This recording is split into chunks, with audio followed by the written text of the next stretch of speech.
Merci, monsieur le maire. Notre collègue, le président Maranda, a évoqué de façon assez générale les causes de cet habitat indigne avec des populations. Parce que non seulement notre système économique fabrique des pauvres, mais manifestement nous n'en avons pas assez dans ce pays puisqu'on en importe chaque année toujours plus.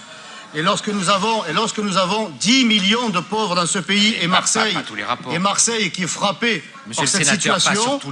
par cette situation, on n'importe pas des populations qui sont démunies de tout et qui ont, je dirais, une conception du vivre ensemble assez particulière. Et ce qu'a évoqué le président Maranda de façon globale, et vous nous répondez systématiquement. Mais, monsieur Maranda, monsieur Ravier, vous êtes toujours dans l'idéologie. Ça, c'est un groupe qui va se refonder. Je sais pas si Madame Bazin est d'accord. Vous n'êtes pas dans la réalité, non seulement marseillaise, mais des rapports. Il veut revenir. Donc, la réalité, je pourrais vous en citer plusieurs exemples, et qui conduisent à devoir, ou qui vous conduisent à estimer qu'il faut sans cesse faire appel à la générosité obligatoire du contribuable, en passant par des associations pour répondre à la dégradation des cités. Je vais essayer de vous la faire bref. Oui, essayez. Lorsque j'ai été élu maire de secteur en 2014, ma première grande réunion concernant l'habitat indigne et la rénovation urbaine, c'était à propos de la cité du Vieux Moulin.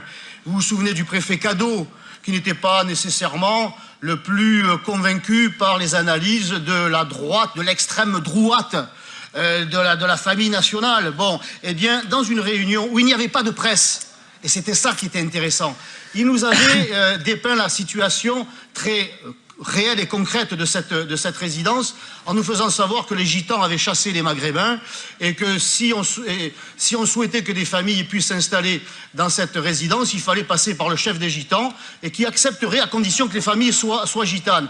Et lorsque nous sommes rendus sur place, avec Madame Fructus, vous vous souvenez, Madame Fructus, qui avait des discours comme les vôtres, très ouverts, très tolérants, très vivre ensemble. Une fois que nous nous sommes rendus sur place, elle m'avait dit, mais Stéphane, parce qu'elle cherchait quand même une oreille qui puisse la comprendre, non seulement l'entendre, mais la comprendre, elle avait la réalité de la dégradation des cités, mais aussi de son origine. Et elle m'avait dit, Stéphane, on ne peut pas laisser ces gens dans cette situation. Et je lui avais répondu, humainement non, parce que mes chers collègues, malgré les apparences, j'ai quand même un cœur qui bat sous cette poitrine. Et avant d'ajouter quoi que ce soit, elle m'avait dit, mais ça ne servira à rien. Et je lui avais répondu, évidemment que ça ne servira à rien, comme d'habitude, parce que alors que cette cité était déjà en rénovation, elle était en même temps à nouveau en dégradation. Et il y avait le bailleur qui me disait, dans quelques années, il faudra lancer un nouveau programme de rénovation.